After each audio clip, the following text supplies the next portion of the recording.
Good morning and welcome to everybody on the Free West Media channel. Please don't forget to subscribe to the channel. Click in the lower right-hand corner. This morning I'm talking again to the celebrated social commentator Unathi Kwaza. She's very active on Twitter and her tweets get retweeted thousands of times. You know, you've always got something pithy and amusing to say on Twitter. Yeah, and today we're going to talk about the Julius Malema issue. Morning, how are you, Unathi? Morning, Dan, and everyone who's watching. How are you? I'm excellent. Yes, thanks.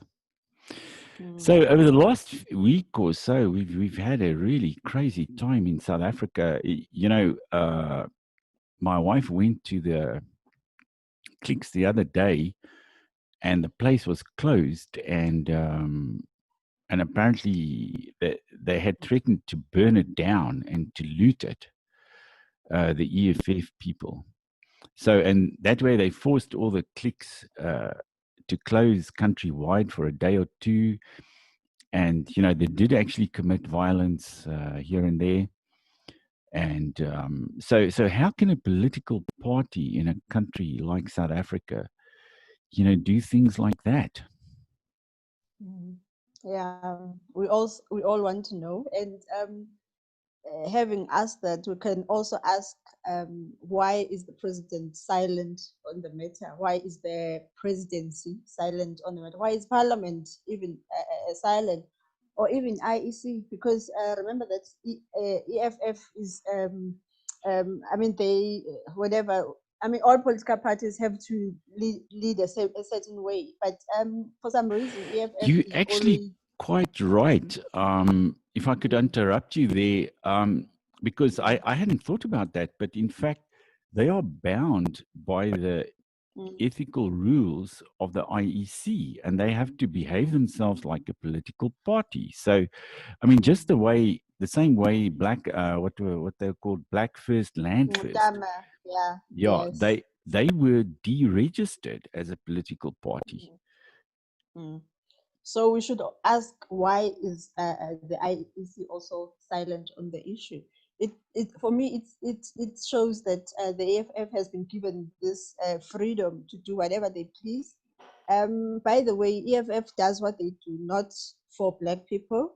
They are doing it for self-interest, and they think that by being violent and by risking people's jobs, that's the way to people's hearts. I don't know where their thinking is, and they do this just as we are told by Stats South Africa that our economy shrunk by 51% in the last quarter, and that should be the biggest news in the country, but it never was last week, as you can all remember. The EFF was made the biggest news. And this morning, the president has written a letter, and I don't read his letters, but I'm always intrigued by the titles that he chooses. This time around, he's praising the media he says that they've done a great job during the lockdown. And I think not. If anything, the media has been in his pocket firmly, and the media is the one. They have not been asking him any questions. They've been prevented from asking him any questions. So for the media to be so silent about the 51% shrink in the economy just tells you another story, that the media in South Africa today is not as free as they think they are. And their bosses are complicit in the media freedom being curtailed. So all these things add up, and we should ask about the type of democracy that we have, and the fact that slowly but surely our rights are being taken away by Cyril Ramaphosa's administration. Yeah, I have to agree with you there because ultimately, you know, if you have, you know, an extremist party like that, you know, running amok and threatening businesses, intimidating people, committing violence, and so on, I mean, you sort of back in 1920s Germany, where the Communist Party and the National Socialists were fighting it out on the streets, except we don't have National Socialists. We just have Mm. this radical kind of Marxist I party. mean, I don't even think they know much about Marxism, to be honest with you, because from their utterances, I don't think they understand what that is, the ideology is all about. And I just call them thugs because that's what they are.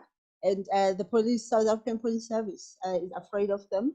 Yes, a handful got arrested, but I'm sure the judges will give them a slap on the wrist, as we have seen happening, whether you're talking about people involved in land grabbing, which is happening a lot in the Western Cape. The courts just give these people who damage so much property, they give them a slap on the wrist all the time. They will let them go on a warning.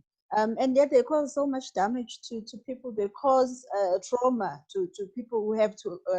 I mean, just think about and for me, the courts again are complicit in this whole charade we call a government and a democracy. It doesn't feel like a democracy to me.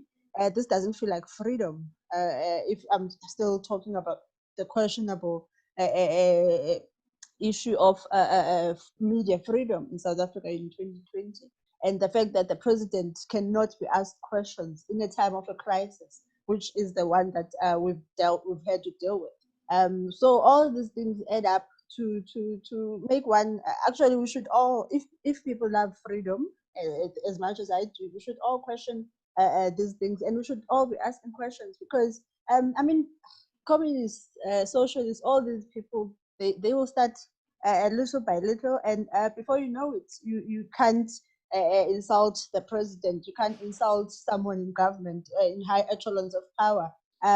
So people don't. I don't know if South Africans notice these things, but unfortunately, before we know it, we'll have our freedoms having slipped from our hands. Yes, I tend to agree with you there because, the three things that you mentioned, like media freedom and personal safety, and also the freedom to do business, all three of those are under threat, either through kind of thuggery like the EFF or through government legislation. And of course, the de facto Absolutely. situation where the media are actually supporting these extremist movements, or they are, praising them in I certain mean, respects. some in the media are calling them activists. They're not activists. They're thugs. They are just people who belong in jail already. Yeah, it's like the joke about the largely peaceful protests in Yeah. the USA. If you burn down a city, it's a largely peaceful protest. Oh, I mean, can you believe it? You're looking at fire, and CNN is telling you about peace. Where is the peace? And I saw that last week here in South Africa. Someone, I just forgot her name, but it's also someone in mainstream media. She was talking about uh, a peaceful protest. And I was like, no, there's nothing peaceful. Even if the EFF hadn't the mere fact that you have stopped someone from exercising their right to go and buy, whether it's their medication or whether it's cosmetics or anything you can buy in a shopping mall, or whether they were going to a bank. For me, the mere fact that those people have been prevented, even if the EFF had just stood there and just said, "You're not going anywhere," that's violence, because you have taken away people's right to exercise their freedom to do whatever they want to do. And it seems to me, I mean, we all knew that was going to happen because, I mean, the fact that Malema wasn't even arrested for inciting violence, but if that was a white person or an Afrikaner or any person of another race in South Africa, if they were the ones who had incited violence, nothing would have come of it. Malema is not just another person in South Africa. He's a political leader. He's a member of parliament, and he's bound by the constitution to be a lawful citizen like the rest of us. And we are told that we're all equal before the law, but the Malema is not equal to us. He has this right to say things about people that are hateful and hurtful. And he's never been arrested for all of those things. So you should ask yourself again, what kind of a democracy is this? Yes, and you know, there have been cases against Malema. You know, he had, I mean, there's a 20 million rand issue around his taxes, and then the whole corruption around the VBS bank, and nothing has happened since. You know, Malema hasn't been brought to book about that at all. So, as you say, he's above the law. Absolutely. Yes, you were saying there. Yeah, I was just talking about the fact that all of us should abide by the constitution as the highest law of the land. But when it comes to the EFF, whether it's the Hawks or SAPS or NPA or the courts even, it seems to me that they are treated with kid gloves, and they're not equal. We're not equal to them, clearly.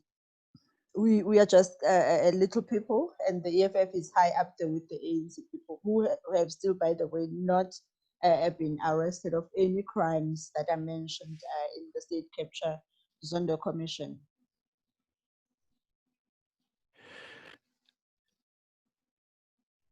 And then,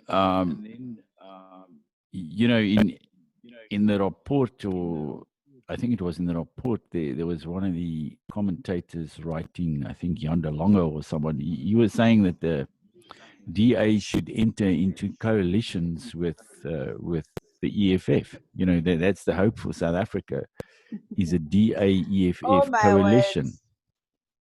Haven't they learned anything from what happened here in Gauteng with Tshwane and the EFF? Goodness, I mean, look at Nelson Mandela Bay. Remember when Julius Malema said that they want Athol Trollip removed as the mayor of? I mean, think about the amazing work that Athol Trollip had already done in that short period of time in the Nelson Mandela Bay. And Julius Malema said that because he's white, he has to go. And of course, because there was an outcry after that from even among the other smaller parties in Nelson Mandela Bay. So have people already forgotten that even here in Gauteng, in Joburg, the problems that the DA, not Mashaba, because remember that Mashaba got to cozy up, and there are talks that the way that tenders that the EFF demanded from Mashaba for him to do whatever it is that whether it was passing the budget and all that stuff.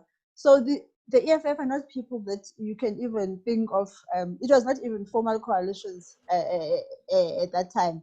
So the EFF for me are not people to be trusted. They have no principles. They have no values. Basically, they think that. I don't know how people who are in the mainstream media think for them to say that the DA must work with EFF. No, you shouldn't. There is absolutely no reason why a party like the DA should depend on the EFF to gain power. There are many other. I mean, look, think about the fact that back in the day, in Helen Zille led a successful coalition in Cape Town with various parties, and that was the trickiest time and the most, risky time for the DA in the Western Cape. But Helen Zille did it successfully. It was not easy, of course, but it can be done. But you cannot compromise yourself as a political party, thinking that you cannot just work with anyone, please. So people should really think harder before they say those things, especially people in the mainstream media. But it's quite, you know, as you say, the EFF probably doesn't know too much about Marxism, but they seem to be focused on these ethnic issues like hair and race, and you know, whether one's white or black, or and that's the way they are pushing their agenda. It's amazing to me that they would focus on hair whereas black women, I will say 80% of them across Africa, I won't even go to the States and all those places. Black women prefer hair that is made in Brazil or India or any other of these places. But black women in general don't like their natural hair. I mean, so the EFF, if the EFF then thinks that what they were doing with Trazamere clicks has anything to do with black women, I mean, they have a long way to go to converse. I mean, even Malema's wife, I've never seen her with her natural hair. She puts on weaves. Who knows where they are made? We don't know. I mean, the hair industry is in the black communities. It's like a multi-billion-dollar industry when you think about the US as well, Nigeria's, and many of these places around Africa where there are black women. There is a documentary that who is it Chris Rock? Yes, Chris Rock, the comedian, has a documentary on. I think the title is Good Hair, and you can actually see the journey that. I mean, there are women even in Indian in temples in India who sacrifice their hair and give it to the gods that they pray to, and that hair is taken to the industry. It gets Wow. washed uh, mm, and it gets sent across the world, and it's a multi-billion-dollar industry. So the FF has no leg to stand on this one. As I said, this was never, and it's even more funny to think the fact about the fact that the executives in these advertising agencies, even especially this one, are black people. The EFF, I mean the cliques. So to say that cliques is racist is just nonsensical. And but the EFF, I mean, they only rely on violence. They cannot debate with anyone. As you can see them on Twitter, they insult, they threaten. I mean, they threatened to rape journalists, women journalists. They've threatened to beat people up and all those kind of things. So you cannot debate with such people. They're not decent human beings. And so it could be a nice debate to have when you are bored, but it doesn't take black people anyway, to be honest with you. It doesn't remove pit toilets. It doesn't remove poverty, which is increasing in black communities.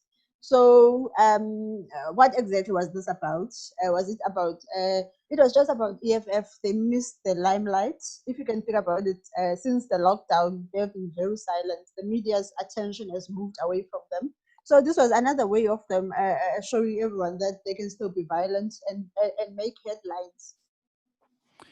Okay, well, I think you've summed it up there. Thank you very much, Unathi, for this discussion. I think you've covered quite a lot of ground there. And as you say, our democracy and our freedom are under threat. And maybe that's a topic that we should talk at greater length about sometime in the future. But thank you very much for this interview. Yeah. And to the All right. viewers, please. Thanks for having me. No, it's a pleasure. And to the viewers, please don't forget to subscribe to the channel and don't miss our coming videos and interviews.